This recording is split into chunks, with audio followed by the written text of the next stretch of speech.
So we've got an escalating rivalry between Anthony Joshua and Tyson Fury, which we all hope will culminate in a big all-British heavyweight world title showdown between the two protagonists. But there are,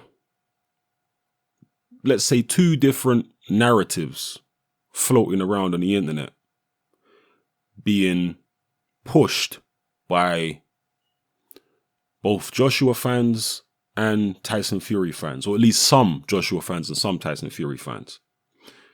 One of the narratives being pushed by Joshua fans is that Joshua faced a much better version of Klitschko than the one Tyson Fury faced. And in their view, that's the reason why Joshua had so much trouble. In their view, the version that Joshua faced would destroy Tyson Fury. I do not buy that. I do not think that the guy that Anthony Joshua fought, that version of Klitschko, would beat Tyson Fury. Do I think it was a better version of Klitschko? I actually do. And I didn't expect a better version of Klitschko because he's 41 years old and he'd been out of the ring for so long. But what I saw in the ring was a guy who, to me, was a lot sharper, was a lot more motivated, and we know for a fact that he was definitely lighter against Joshua than he was against Tyson Fury. I think that that version of Klitschko would have given Tyson Fury a more difficult fight, but I still believe he would have lost. That's just my personal view. We don't know for sure because Tyson Fury wasn't in the ring with Klitschko on Saturday. Anyway, let's move over to the other side of the fence. There is a narrative going around with the Fury fans that because Joshua struggled with Vladimir Klitschko and struggled badly, it means he would lose to Tyson Fury. Their logic is that, well, Fury handled Vladimir Klitschko with ease. So he's clearly much better than Joshua and he would clearly beat Joshua. Again, I totally disagree with that argument. I don't buy it. Linear arguments do not work in boxing. They don't work. Boxing is chess, it's not checkers. It's rock, paper, scissors. Just because fighter A beats fighter B and fighter B beats fighter C, it don't mean that fighter C can't beat fighter A. A classic example which I've given many times on this channel. Muhammad Ali was beaten soundly by Joe Frazier. He was also beaten soundly, well, maybe not so soundly, but he was beaten by Ken Norton. George Foreman comes along. He wipes out Joe Frazier in 2 rounds, wipes out Ken Norton in 2 rounds, but then gets knocked out by Muhammad Ali. Linear logic would have dictated that, well, if Foreman wiped out these 2 guys who beat Ali, then he's going to wipe out Ali as well. It don't work like that. And that's a classic example, but those kind of things go on in boxing at all levels. Because some bozo is going to pipe up and say, oh, well, Joshua's no Ali. Okay, well, he doesn't have to be an Ali for that type of scenario to unfold. Styles make fights. Let me point out one of the classic mistakes that so many Fury fans are making. It's a real casual boxing fan mistake. And that is to judge a guy's entire future based on one fight without taking experience into account, without taking the type of character he is into account. If you rewind time, go back to Tyson Fury's early career, he was going life and death with people like John McDermott. He had to climb off the canvas against Nevin Pikage, a guy with about 2 KOs on his record, who was nearly 40 years old. He also had to climb off the canvas and went life and death with Steve Cunningham, a cruiserweight who was also pushing 40, who wasn't even known as a big puncher as a cruiserweight. But yet he dropped Tyson Fury heavily. I believe that was Fury's 20th fight. Now, based on those incidents in the past,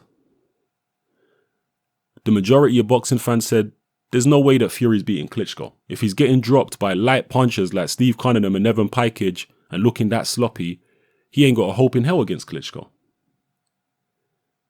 Those people were obviously wrong because they didn't take into account the fact that fighters can improve, that fighters can go through difficult experiences like that early on in their career and actually learn from it and up their game.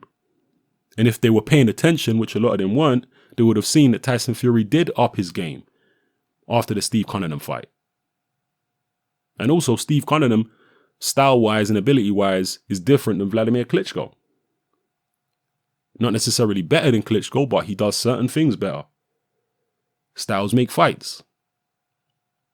So all the Fury fans will be well aware of how all these Fury haters and doubters were dismissing his chances against Vladimir based on those difficult times that Fury had had earlier on in his career.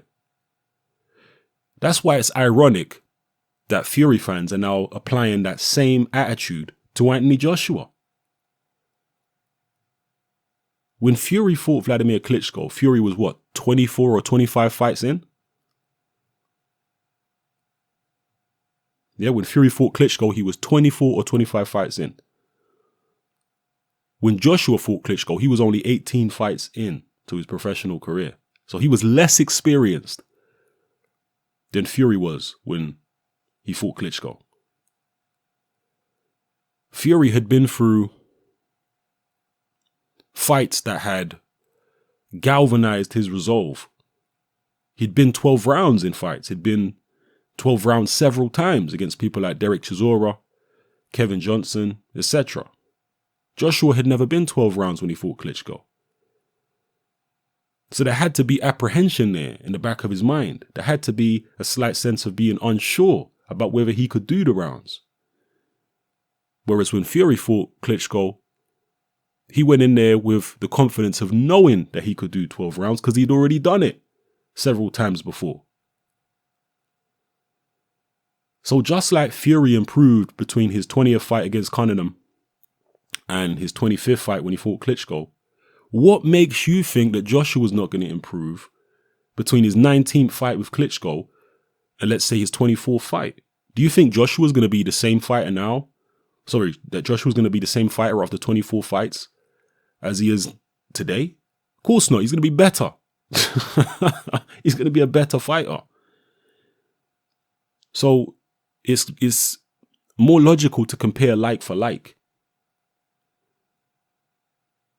We know what Tyson Fury could do after 24 fights or in his 25th fight. Let's see what Joshua can do by his 25th fight. He's going to improve just like Fury improved. And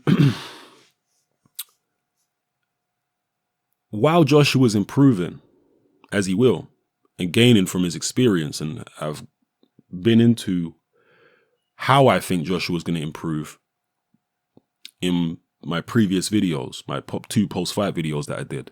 For example, he was very anxious in the Klitschko fight. And as much as he was confident to a certain degree, dealing with the occasion and being so inexperienced and going with such an experienced fighter in Klitschko did take something out of his performance. He was more tense than normal. And when you're tense, your muscles are tense and you burn up energy more quickly than you normally would. That's why in boxing, one of the first things they tell you is to relax. In future fights, Joshua will be a lot more relaxed. I'm telling you now, he will be. He'll be a lot more sure of himself because he knows he can go deep into a fight, survive a crisis, and still pull out a knockout in the 11th round. That will give him a massive amount of self-belief and confidence, extra self-belief and confidence, because he's already a very confident guy.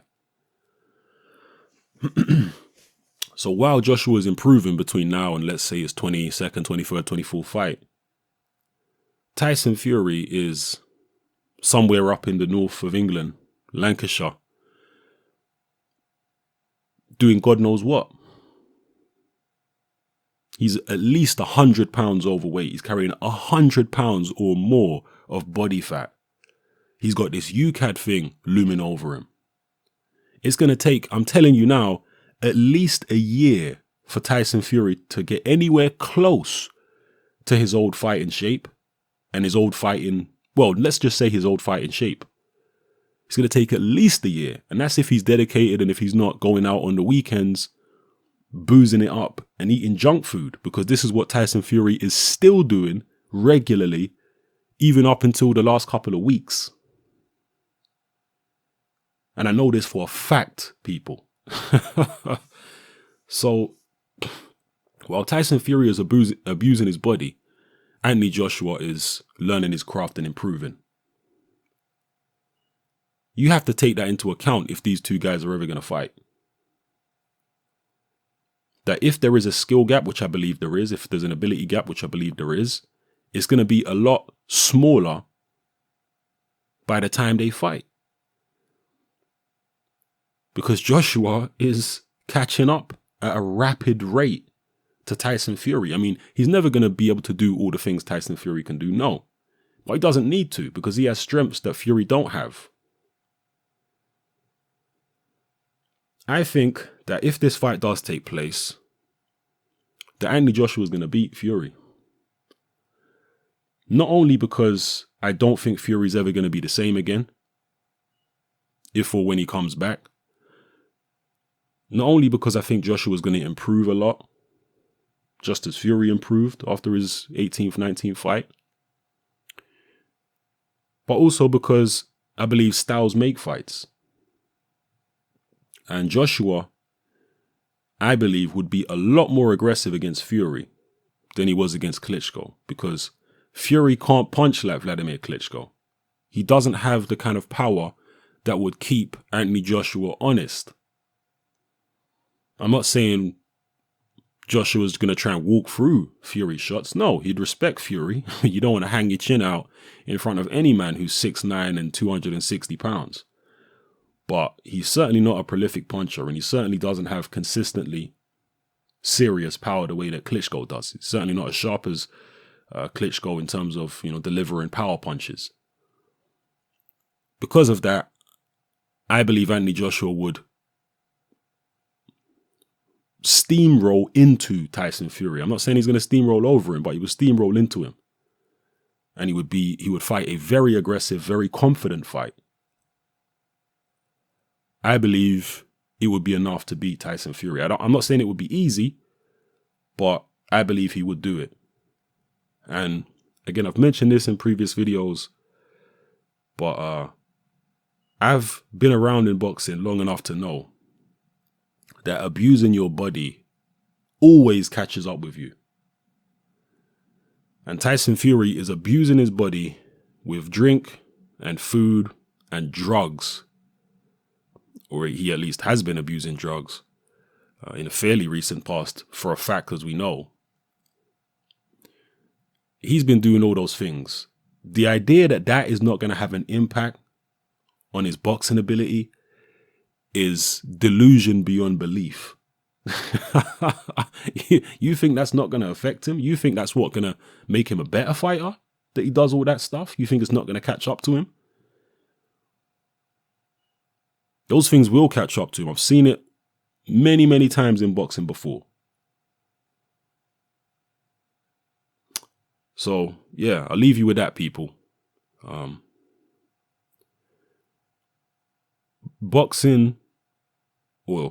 Linear arguments in boxing do not work. Tyson Fury beat Klitschko because Tyson Fury had the style and the mental approach to unsettle Vladimir Klitschko and beat him. Tyson Fury was 24 fights deep by the time he fought Klitschko. He wasn't 18 fights in like Joshua. No, he wasn't a guy who'd never been 12 rounds. He wasn't a guy who'd never climbed up off the canvas. No, He had a lot more experience than Joshua, and therefore he was able to deal with Klitschko the way that he did. After 24 fights, I reckon Joshua would deal with Klitschko a lot easier, having been through what he's been through, experienced what he's experienced. Yeah? Don't make the same mistake as those Tyson Fury naysayers made, dismissing Fury's chances against Klitschko because he struggled earlier on in his career with McDermott and Pikage and Steve Cunningham. Don't make that same mistake. Yeah, Joshua struggled with Klitschko. He also knocked Klitschko out, something Tyson Fury couldn't do and didn't do. And he did so when he was basically a novice at world level. Joshua's mental strength is incredibly impressive. His willingness to put himself in dangerous fights where he's seemingly in over his head experience-wise is very impressive. It's something he's been doing since he was an amateur, since he first stepped into the game of boxing. The guy is a risk taker. He's always been willing to roll the dice. And he's never mentally crumbled. Very impressive. This is one of the first things about Joshua that I noticed when I started tracking his career long before he was in the Olympics. Is this guy has extreme confidence. This guy is a risk taker. He's not afraid to roll the dice. Anyway, people, drop your comments in the comment section below. Let me know how you feel about everything I talked about in this video. Hope I've given you some food for thought. Hope I haven't rambled on too much and I've made my points clearly enough for you to understand. All right, it's happening. I'm out.